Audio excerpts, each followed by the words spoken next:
What programs are available to you as a first-time home buyer in the state of Nebraska? We'll break them down and even show you how you can get into a home for as little as $1,000.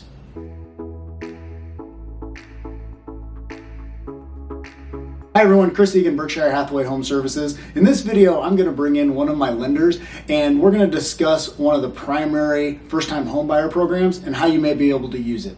Here in Nebraska, we can utilize what's called the NIFA program, and that stands for the Nebraska Investment Finance Authority.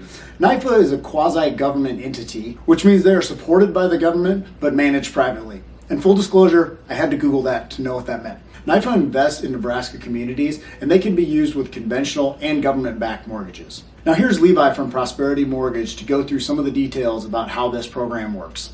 Hi, Levi Sukup from Prosperity Home Mortgage, here to discuss how NIFA can benefit you. There are three main programs through NIFA: the military home, the first home, and what we're going to discuss today, the Homebuyer Assistance, also known as the HUBA.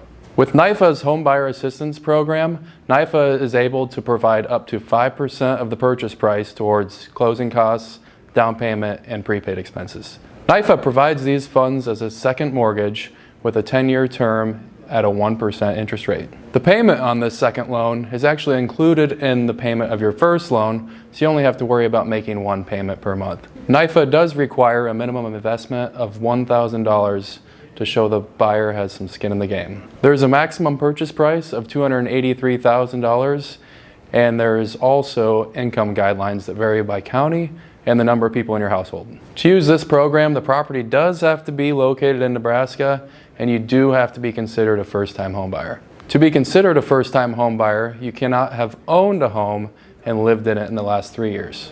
So it is possible to own real estate and still qualify as a first-time home buyer in some instances. Thanks, Levi. Now let's run through an example and show how this might work. So let's assume this buyer is purchasing a $150,000 house using a conventional mortgage with 3% down payment. At closing, they will need to bring their 3% down payment, which is $4,500.